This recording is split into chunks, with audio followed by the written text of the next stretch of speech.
You're listening to Story Struck. I'm Rachel, an editor and writing coach. And I'm Neno, a ghostwriter and book coach. Welcome to our curious community where we dive into everything books and writing. Now, let's get into the episode. In today's episode, we are talking about something that is very near and dear to my heart and that I'm actively using, that Neno is helping me use in the Gemini coaching program, and that is using tarot for storytelling. And today we're specifically talking about using it for plotting.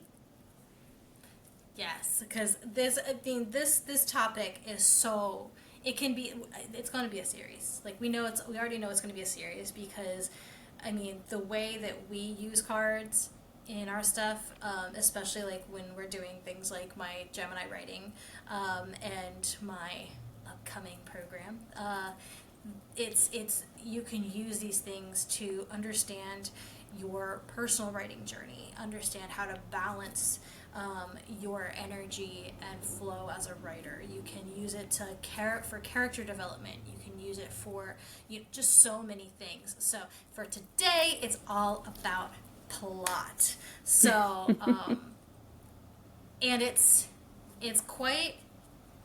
So what is your journey been like with tarot, Rachel? Because I know you are more traditionally educated in tarot, and mine has been a little bit more chaotically educated with tarot. So what has your journey been like? Yeah, so for me, I started reading tarot when I was a teenager, and the very first deck that I got was Unicorn Tarot. And I was so excited for it. And this will lead into me also talking about decks to choose, which we'll get to in a minute. But I was so excited for it. I was always into, witchy kind of stuff and all of that. And this was way, way back in the day. Like, you didn't really have many options. And there wasn't online stuff for it because I'm older than I look. But anyway, I was very disappointed when I got the deck because it wasn't fully illustrated. And so within the tarot, I guess I'll kind of explain that first, is that there are 78 cards. Now you have what they call the major arcana, and that is the Fool's Journey. And those are kind of like the big archetypes that are in the tarot deck.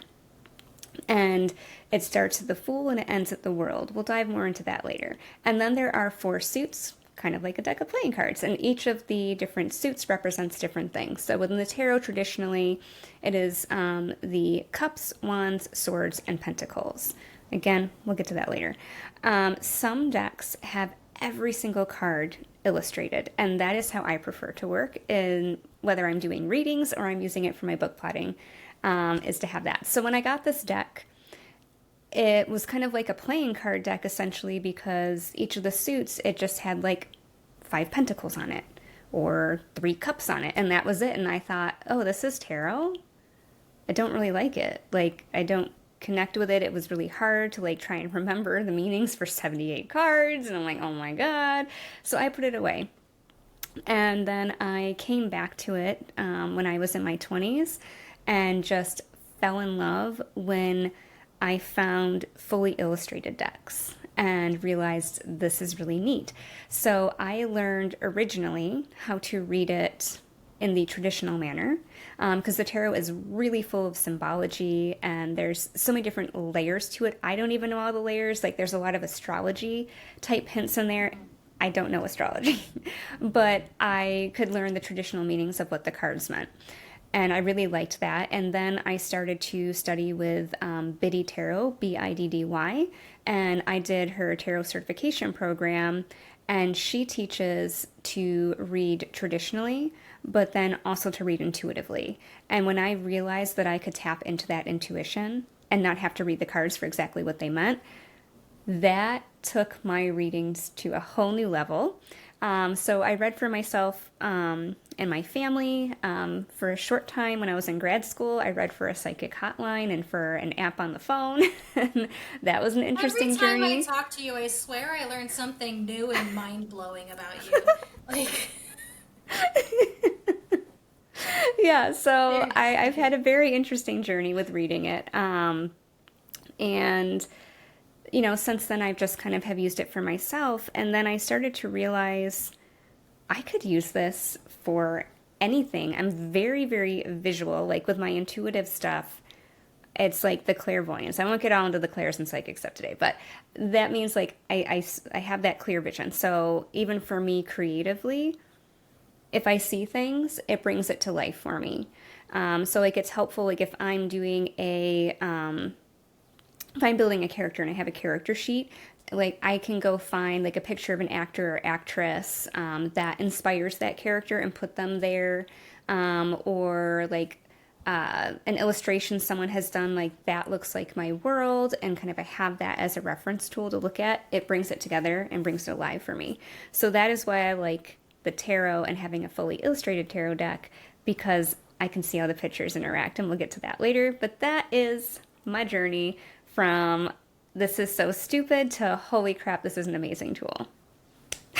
Yeah, What about you, Nino? it's insane how like just the whole thing being illustrated versus just like the major pieces, how different. Because I think I told you like I got this Lord of the Rings tarot. I've never gotten well, I guess my little mini tarot deck that I carry around with me is technically a traditional, but like I don't do the traditional tarot deck Yeah. because I find it boring. So I have all sorts of different fun.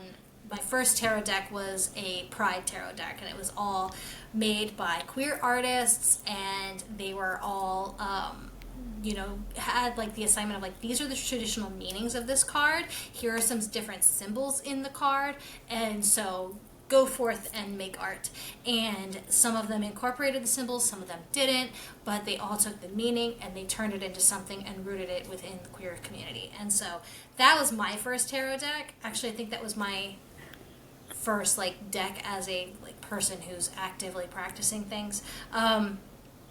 And so that was really awesome. And then I found a Lord of the Rings one, and I'm like, well, I love Lord of the Rings, so I'm definitely getting this.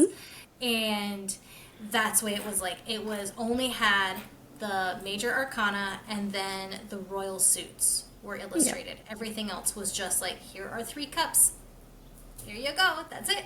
And there's Yeah. so much you can gain from just the visual piece of cards. And I think that this is, whenever you're plotting, whenever you're in tune with your creative, intuitive flow of the plot of your book, in that creative space of like, okay, like let's dream up what it is, and you're in that like intuitive space, the imagery that comes in cards is huge. It can be so transformative. And so when I was writing my book, I'm like, you had actually mentioned to try using tarot for plotting. And I'm like, oh, I didn't actually think about that. But you're right, because it is like the major arcana is a whole story. And then, having the minor arcana mixed into it, you're able to put in like, okay, well, what piece is this and what piece is that? I do what I call chaos readings because there's no structure, usually. I don't do spreads.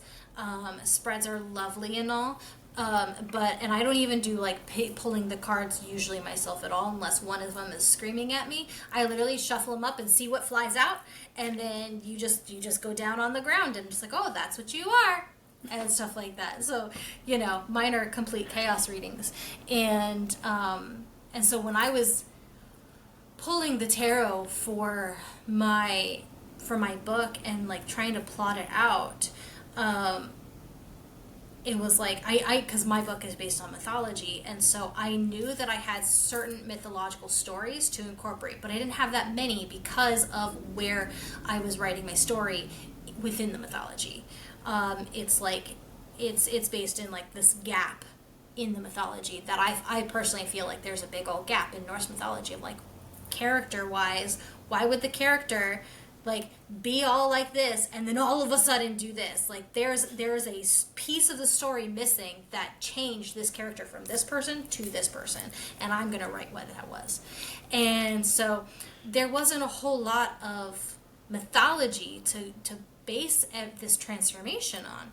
Or there wasn't any to base this transformation on, and so that's when I pulled the tarot, and it got me to think about things in a way that I would not have opted for. Like it was literally telling me to do a thing that I was like actively avoiding, and so it's just like, okay, fine, I guess maybe I should reconsider actively avoiding this thing, and instead, and like it just kind of like brought something more to the forefront of my mind to kind of explore. And I think that's with the tarot, like it's an exploratory practice. And even if you don't know anything about tarot, or do you prefer to use oracle or whatever it is, just having that imagery and seeing how, like I'll often ask, like, what's the story of today, or what's the story, like I just did one, what's the story of this moon cycle, because today on recording day is a new moon, and so, you know, what's the story? And then if you look at the tarot as if it were laying out a story, what would those pieces mean? And that's one of the really reflective ways to do it, because then you look back on your day and you look back on how you're feeling, and just like, okay, so how can I move in this way? And then you apply that same technique to your story. Like, what's the story of my book? Like, what are the major pieces? And in mine, it came up with a romance, and I'm like, I don't want to write a romance, especially because like my main character was a dude. I didn't want to write a straight romance because I knew the other character was a female, and so I'm like, I don't want to write a straight romance. Well, I jinxed it. Too funny. So, yeah, and there's no one right way or wrong way to use the tarot as well, because I love, like, you have your chaos reading, and I'm kind of somewhere in the middle. So for me, I do like spreads, and I do shuffle the cards, and I tend to pull the cards I'm called to pull. And then if any cards fall out of the deck, those go in. That I think is like universal. If a card falls out of the deck, it's going in whether you planned it to or not. So go for that. And like I read the cards, interpret them in different ways. So first, let me circle back to explain just a little bit more about the tarot in general, and then we can kind of chat a little bit specific on how we would use that for our plotting. So, as I mentioned before, we have the 22 cards in the Major Arcana, and that is the archetypal journey. So, those cards in traditional tarot hold a lot of weight. If you get those cards popping up, those are like major transformational stages or points in your life. And let me please dispel the death card before we go any further, and it irks me to no end, because you will see the death card, and whenever it pops up in movies and things, someone's gonna die. Yeah. No. God, please, can we stop this? Obviously, they've never read tarot a day in their lives or bothered to even research it. Because the death card actually is a very positive card, because it is the ending of one cycle, the beginning of another. It's new opportunities coming your way. It is not a physical death. It is not a bad card. It is not a negative card. There is It's no a butterfly inherently bad. card. Yes, we should have a butterfly. Card. Like, it literally should have a butterfly on it, because like that represents more of what it means, in that like you're coming out of this cocoon and you're about ready to go into this new cycle, like, or having like literally the cycle of a butterfly being a worm, and then like, you know, catalyst, whatever it's called.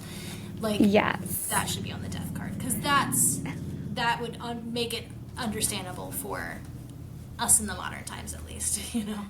It would, and I'm trying to look through my mini deck on my desk and see if I can find. There we go. So for those of you who are watching for video, this is not my favorite deck, but this is just my mini deck that I keep on the desk, and the death card has the death riding a white horse. So right, we have the duality, black and white, life and death. There's a rose on the flag, which is purity, rebirth. There's a sun coming up in the background. there's old people, young people. So it's this whole cycle of life. It's not inherently bad. So, yes, now we can dispel that the death card is bad. Now I can get off my soapbox and move on. So, you will have this journey through there. So, if you have major arcana pop up, in your story or in your polls and things, you can know, ooh, this is a really big thing. You could do a whole plotting thing for your book only using the major arcana if you want to. You don't have to use the whole deck. And then if we look at the suits, we have the cups, which tends to be emotions. And again, you will get a whole wide range of a journey and different types of emotions within there. We have the swords, which has to do more with thoughts, thinking, like that kind of space. Wands is passion and creativity. And the pentacles, that is more the physical, tangible. So a lot of times it has to do with like career, wealth, home and family kinds of things. Yeah, and that's in the earth energy. And the earth energy, yeah. So they are all corresponded to different energies as well. Energetically, like the swords are air, the cups are water, the pentacle or the wands are fire, and then you have the pentacles, which is earth. So you have that earth energy, and then I like to think of the major arcana then as spirit, because that is the journey of the person. So that's kind of my take on it. That is Oh, the I never spirit. thought about the major being like a spirit energy. That's Yeah, cool. because that I is the like. human, that is the essence in the middle.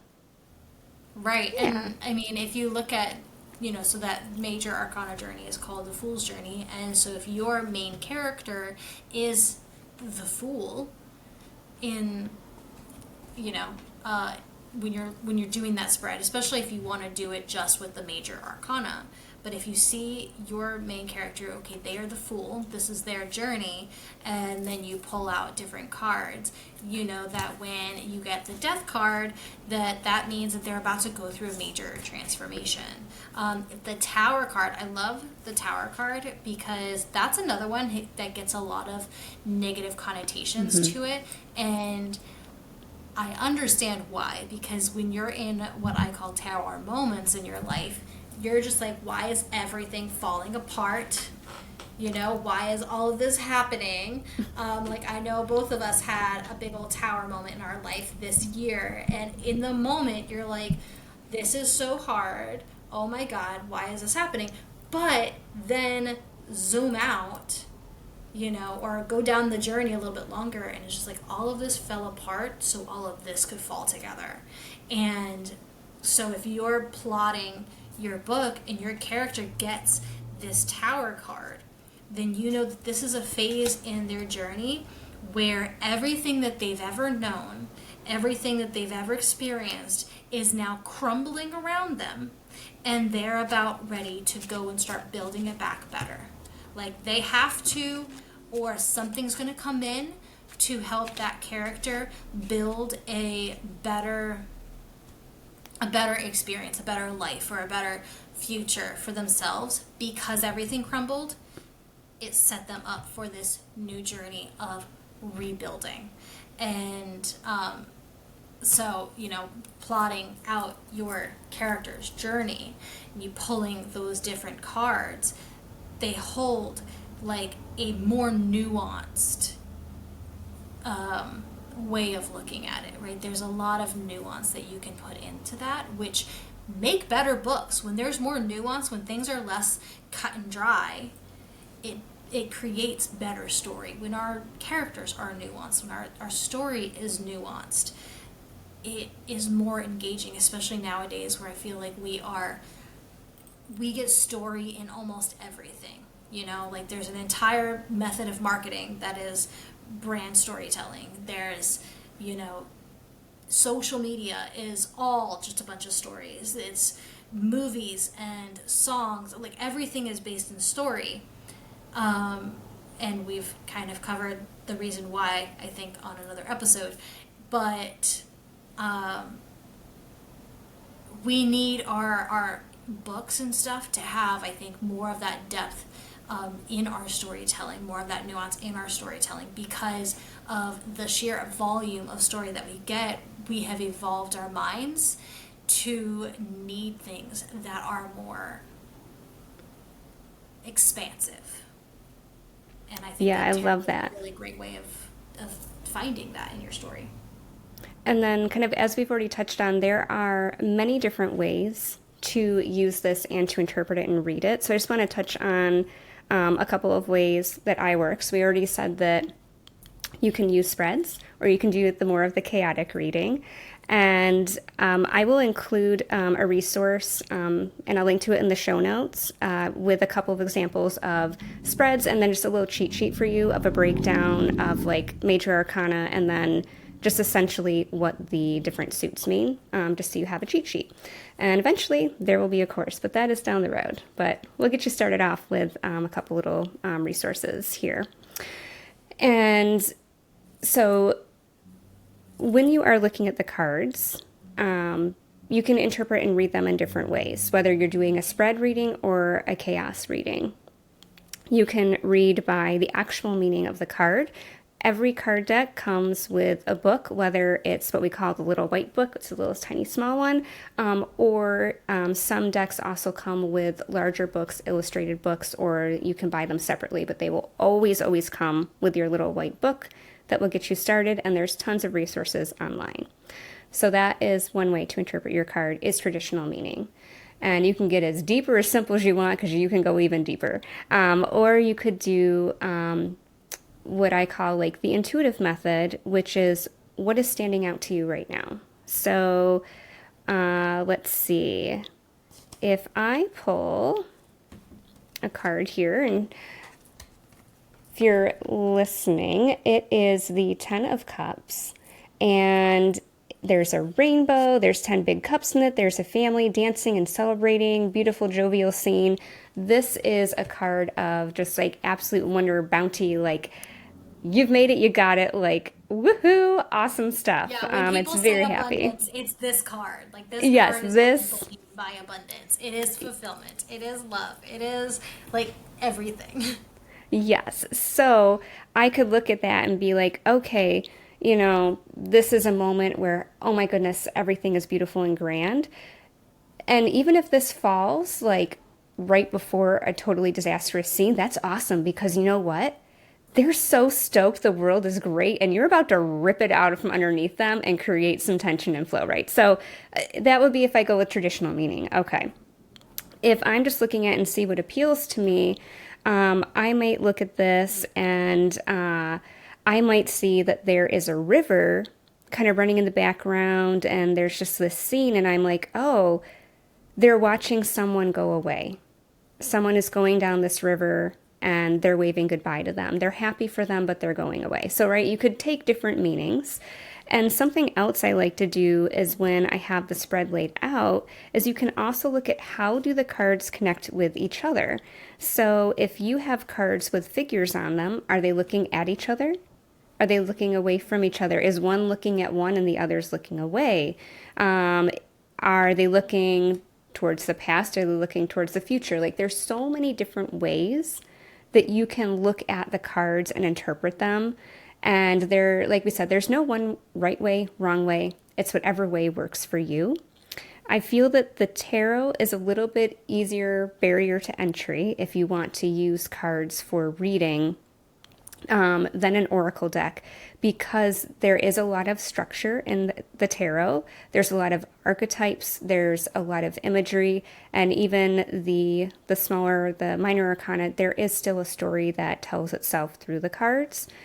And oracle decks, sometimes what the card appears is not as easy to interpret. So like before we hopped on the call here, I had one of my Gemini writing sessions with Neno, and she had this beautiful animal oracle deck.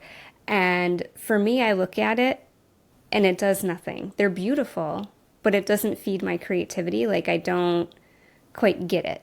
Where if I looked at the tarot card, I'm like, oh, like there's a story, there's something happening in this card. I feel like it's like an ink blot test, right? Like, what do you see in an ink blot test? Well, and I also You think know? like the tarot is so much more energetically balanced. A lot of oracle Mm-hmm. decks are a little bit more leaning towards the love and light, which is not as conducive, especially for storytelling, because we need that darkness as well as we need that light. And the tarot has so much more of that nuance, so much more of that energetic balance, especially if you're a person who reads reverse. I don't read reverse, but some people will read reversal cards.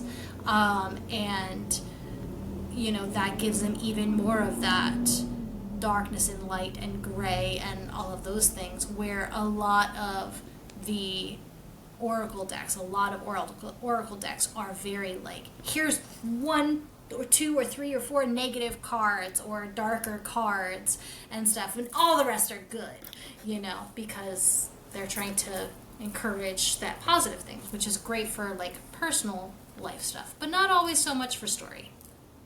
I never really thought of it that way, and I'm so glad that you brought that up because it is true. Like, oracle decks do tend to be heavily focused on the light. And, like we were saying with tarot, there's not anything that's inherently evil, bad, or negative, but it does let you do that shadow work and to realize that there are benefits and drawbacks to each card. So if you do want to read reversals, in the decks, it will tell you what a reversed card means. But you can also determine and say ahead of time, like, whenever I read a reversal, that is a blocked energy. And so you just know anytime I read the card, if it's upside down, like, they need this and they're not getting it, so why? Like, what is blocking this from coming through? Or what is the negative drawback of this card? So like maybe if I use the sun, for example, the sun in tarot is like, woohoo, it's another one of those great abundant cards. It's all that good And shit. it's all the good shit, right? Okay, so it's all the good stuff. We want all the good stuff.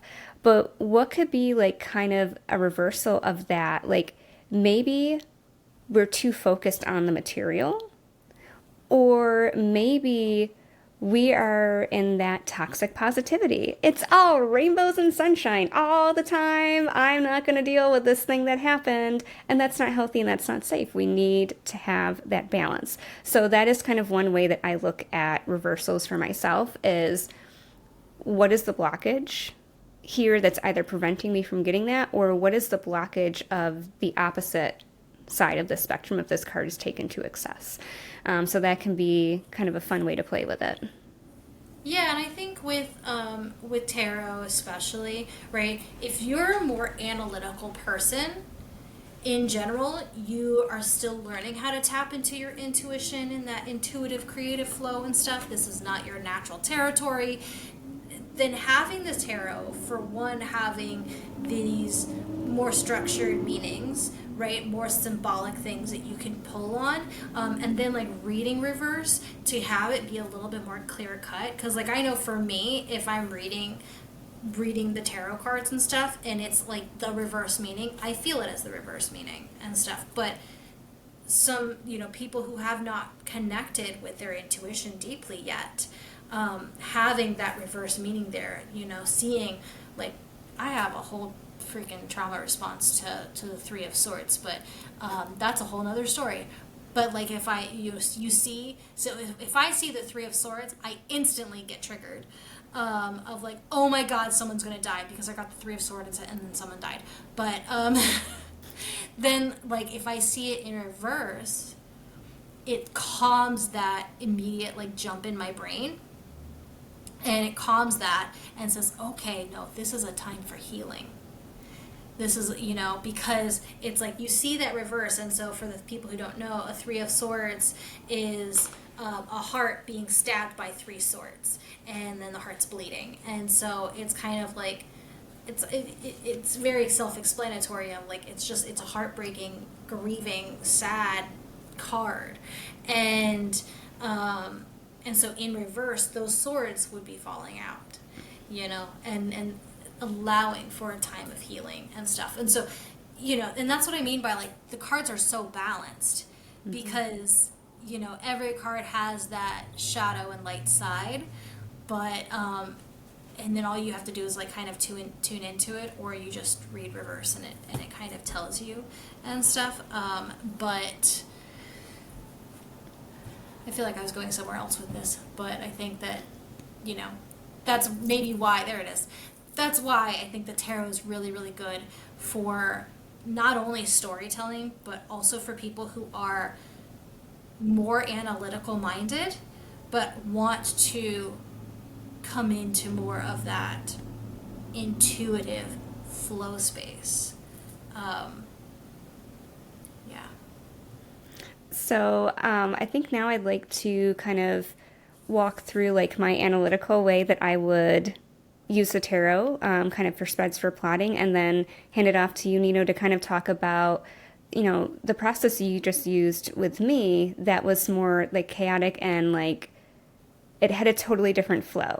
And I loved it because it was more like of the you did it more as a pantser and I did it more as a plotter. That's kind of the energy I felt because we were working it through in the moment with you, and that was really cool.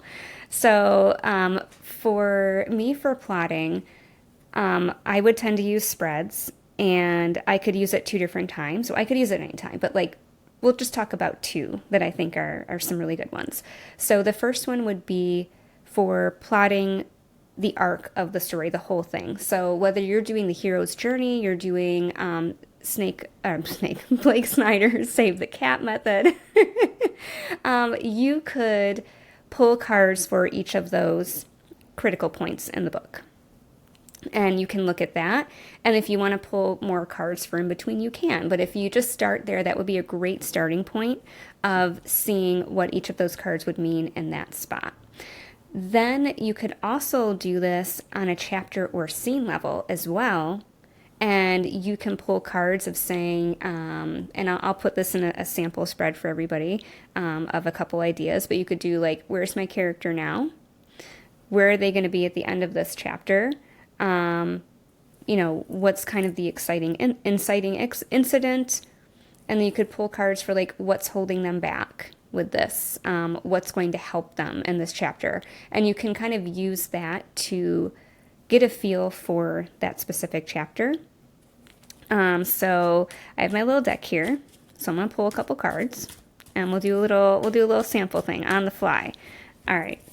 So I got the Justice card, the Six of Wands, and the Sun. So this is going to be what my character is going to go through in this chapter. All right. So Justice card, you have someone sitting down and they're the hand of justice. They have a sword in one hand, scales in the other. They're weighing thoughts and things, making that judgment. The Six of Wands, you have this guy returning victoriously on a horse, and he's like, yeah, man, I did it. And then we already touched on the beautiful Sun card. So, we have to make this also exciting, right? Because maybe if this was the end of the book, then yeah, we could have the Sun card. But this is in the middle of my book. I can't have a chapter end on this beautiful sun moment in my freaking fantasy book. So you know what? I could pull an additional card if I wanted to, or I could look at that card a little bit differently. So in the beginning, we have my character with the Justice card. They're kind of weighing something that happened to them. They're like, oh man, like I have to make this decision and it's going to be really, really hard to make it. And they go ahead and they make a decision, and they're feeling pretty freaking sweet right now. They are in that Six of Wands energy. I made the right choice. Like, oh, this is gonna be awesome. I'm going towards that sun moment. Now we know we can't end this chapter on that sun moment. So what are we gonna do to rip that sun moment away to make the end of that chapter hit and make the reader want to go to the next page? So that can be kind of what you do if you end up in that uh-oh moment where you have like a super like bubbly card at the end and you know it can't stop there.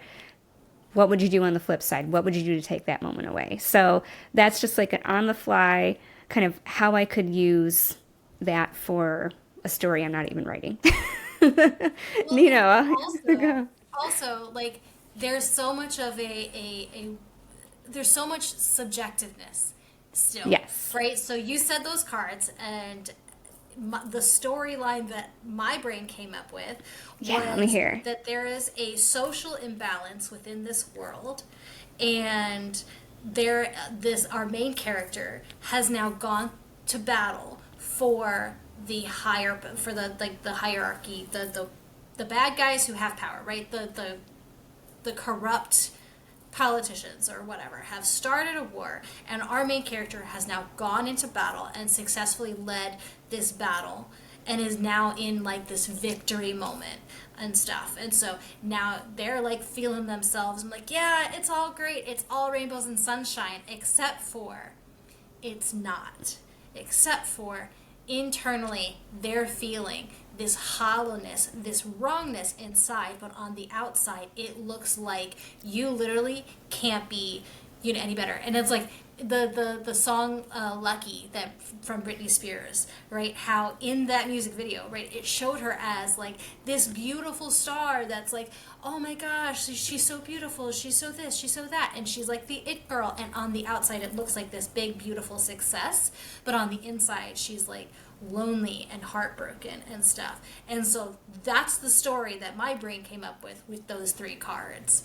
And so there's so much that you can pull from with card readings, but it gives you a bit of structure to channel that energy through, and to funnel your creative mind. Because I think when you're a creative, like sometimes there's just so much in there. There's just so much in your noggin that like you need something to like funnel it through. And just like, so seeing those 3 cards, okay, this is where my main character is starting. And so yeah. That's awesome. See, I love that like our brains took that totally different directions, and you will find that's what your brain does too. We all have different experiences, we have different ideas in our head, different things are going to stand out to us. And I tell you what, if I did that reading with those exact same cards next week, tomorrow, next year, I'm going to look at them with a different perspective. And it's also going to depend on the story that I'm writing as well, because it might mean one thing for one story and something else for another story, because maybe my character was doing something where they just got really embarrassed and they feel everybody's judging them. So, like, how are they going to have this victory moment when they can't even feel good about themselves? So maybe that chapter is about helping them to work towards that victory moment, because they just got really slammed down. So, like, whatever you do, it can change, it can evolve, and it can be totally different. Yeah, it's just like a exploratory tool that you can use for it. What was the thing that I was supposed to say? Like, Oh, you're gonna so, look at like, the analytical yeah, stuff, and so what else? my Virgo energy has very much of the plotter mentality where I'm very heavily in spreads. And then I'm also using that to map out a larger thing at a time, like the arc of the book or a whole chapter. Where, like, when we just worked together, you took me on a more fluid journey, like an evolution. And so I just kind of really liked that slightly different, like that different take that you did, where it was more pulling for ideation as creation. Yeah, so with my Gemini writing, that coaching reading, I don't know, what am I calling this? I don't know. I Your just do intuitive things. I don't book know. coaching. I love it. Yeah, intuitive book coaching, or intuitive book guidance. That's what I called it. Yes. So with that, it's taking pieces. So the first half is talking about the writer, and then the second half is talking about the book, because you are one. And so we need to understand both in order to understand what you're really there for, which is to figure out your book. And so with it, we were talking about the beginning of Rachel's book and where her character is really starting from. And I had was that 5, 7, 8, 9, like 9 cards for this opening of her book. And going into it, I'm like, okay, where are you feeling like your book is going? And I only had intuitive pings for the first 2 cards. I had no idea what the rest was. And we had to talk through what this rest was in order to kind of guide things guide the story forward, but all the while she's listening to her intuitive pings. And so that way, if I say something and it's just like, no, no, no, it's not this, it's this, right? Because she knows the story. She's connected with her story and stuff. I'm just coming in as like a bit of a conduit for things to kind of allow it to kind of like flow out. And so it's dealing in it's dealing in possibilities, basically. It's like a card dealing, right? But instead, like, each card is a different possibility, and each card has multiple possibilities. And so you have things that are like the actual meaning of the card based on what the author has created it to be. But as the reader, it's your damn card. You can make it be whatever you want it to be, right? There was one card that we got that I'm pretty sure is something about like coming together after a battle or whatever. But like as like a victory meal. Like it's like a this is an oracle deck that I used for Rachel's thing because her thing is based in Celtic mythology. Or is Celtic in nature. And so, that was what the actual meaning of the card was. But that's not what the card was saying. The card was saying, no, this is a battle happening. Like, this is someone getting pissed off and throwing the eggs, at the person, right? It's like, sure, everything's fine. And then all of a sudden, somebody throws a roll, kind of moment. And so, it wasn't something that became clear until the end. Where her chapter was going and stuff.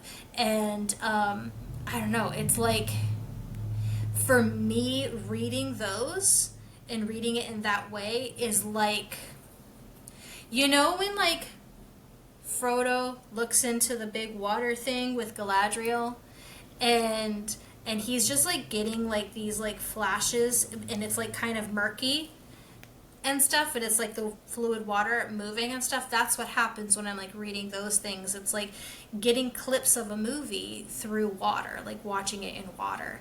And so like when I'm doing these plotting things for books or when I'm doing a Gemini writing session, and so I'm kind of channeling another person's book, it's like I'm just getting like these like flashes and these threads and stuff, and then like together we pull the thread to find out where that thread goes, where it's coming from. And so each of these cards is giving me a piece of that thread to kind of like weave together into something with that other person. But then personally, I'm like, I'll go, I'm like, oh, that's really exciting, and then pay attention to kind of like the senses, right? You pay attention to how it feels. Is this card telling you something that's emotional happening with your character? Is this card giving you an image in your mind, and it's like a clairvoyant moment where you're just like you have this flash of this moment happening in your book and stuff, and then you can kind of put those pieces together. It gives you puzzle pieces.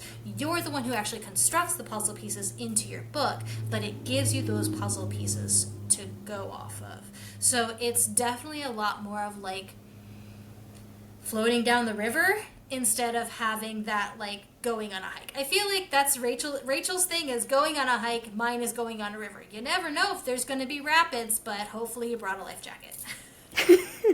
I love that. Was beautifully well put. Yeah, I'm definitely like, I know this hike is going to be 4 miles long and that, the elevation goes up this much, then down this much. And like with you, it was just this experiential, like beautiful journey where you're like, all right, well, where does it start? And I'm like I think here. And what was cool is like when we were doing the reading together, like normally when I read, obviously I'm reading, the cards are in front of me. When you were reading, I could not see the cards at all. And so it was so cool for like you to have these hits. And I'm like, yes, like, oh my, like, I didn't tell you that. Like, yeah, that is exactly what's happening here. Or like you said, that one card that meant like celebration. I'm like, oh no. And you're like, yeah, like we're throwing and we thought we were like going to have a good moment. And then people started throwing dinner rolls. And then like, uncle over here's yelling at this person over here. And then like, I disown you. Like, oh my God, like crazy stuff. So it was just really, that was a very fun and freeing exercise. So I encourage everybody to try the different methods to see what resonates the most with you. And you might find that, like, maybe for me, like, after that experience, I feel like once I have that skeleton in place, then I can have more of that fun fluidity as I'm working through each chapter of like kind of that evolution and kind of be like that hybrid of a pantser and plotter and see where that goes. So I Well, just I want to think that talk. Oh yeah. too. Sorry, I think too with that, it depends on what type of book you're writing too. Because Yes. for you, yours is high fantasy. You're building an entire world, and just pulling little pieces from Celtic lore, Celtic folklore and mythology, right? And so like so much more of yours has to have more of this exploration, more of this skeleton to build. But if you're writing a romance book based in the modern age, you don't have to build a whole lot. You can follow the intuition a whole lot more because you're grounding it in something that you're already experiencing and just adding a little bit of like, oh, and then this happens and then this happens. Cool. Like you just need your major plot points, and then you can go from there. And so it also depends. Like you have to give yourself that grace and flexibility when it comes to the book you're writing. Maybe your friend doesn't need so much in-depth plotting while the other one does, but also does the book demand a bit more to give you a sense of place, because you needed a solid sense of place before you started because of how deep the world is and how different the world is from your own. And so just like FYI. Yeah, that is an incredibly great point. Yeah, like mine, I spent so much time developing the lore and the story and everything that led up to the opening of my book because So much that fun. was It was like necessary. series. Yeah, of like deep hardcore like, but each time like it was like layers of an onion. I just kept peeling back more and more and more, and now my story is going to be so much richer because I know all of that lore in place, because that is going to play into the book, play into the characters motivations, drives, their actions, everything. It's going to inform it all. So, yeah, making sure you take that time for that is very important if your story and world demands it. And so I just wanted to touch real quick on selecting a deck. So if somebody wants to try this and Oh, get yes. started, that we can kind of give them a little bit of a starting point. If you have never read tarot before, my go-to that I always recommend to people for getting started is the Radiant Rider Waite deck. It is based on the classical Rider Waite. Smith Rider Waite is like one of the original classics of all of the cards. It is fully illustrated, and the Radiant one has brighter imagery than some of the older cards. So, like if you saw the cards I was using, if you're watching on YouTube here, you can see the cards are kind of muted. It's line art, it's not the best. The Radiant one is completely redone, revamped. They're very beautiful cards, very classic imagery. So if you're trying to look up images online as well, that will make sense to you. If you don't feel called to that because you want to feel called to your deck, I would suggest if you have a metaphysical store around you, go talk with them because a lot of times they'll have sample decks that you can look at the cards. As Neno has said, it's very important, and as I experienced with my unicorn deck, it is very important to take a look at the cards. So you can also look at card unboxings online and look because there are card decks for anything and everything out there. But I highly recommend you get a fully illustrated deck. Look at images online, look at unboxings if you cannot see them physically in person, or if you have to order them online because you don't have a store near you. If you have a Barnes and Noble, they have a pretty big section, at least at mine does, of cards, but I have to travel like an hour to get there, so I usually don't. But yeah, take that time, take a look, see what cards connect with you and inspire you. And you might find a different card deck inspires you for different books. So, like my Radiant Rider Waite, that is like my pretty much my go-to deck for like myself for daily draws. I just have a very nice connection to it. but it didn't work for the book I'm writing. The book I'm writing is a dark fantasy. I couldn't use these bright, vibrant, beautiful cards. I was like, well, maybe I'll use my, Robin Hood tarot. That one's awesome. It's like very 70s vibes, Celtic vibes. It's fun, but it still wasn't quite right. It still felt too playful. So I went and did like a deep dive and ended up getting a deck called the Darkwood Tarot, and is all about like shadow work. And so the images are darker and like they kind of feel a little bit like my world. But then Neno, we were doing hers with the Celtic Oracle, and I'm like, I think I need that to combine. But I suggest you start with tarot first. If you haven't read, you're going to get a little bit more deeper stuff, and then have oracles as your accent cards or your guide cards throughout a chapter after you kind of do more structural stuff.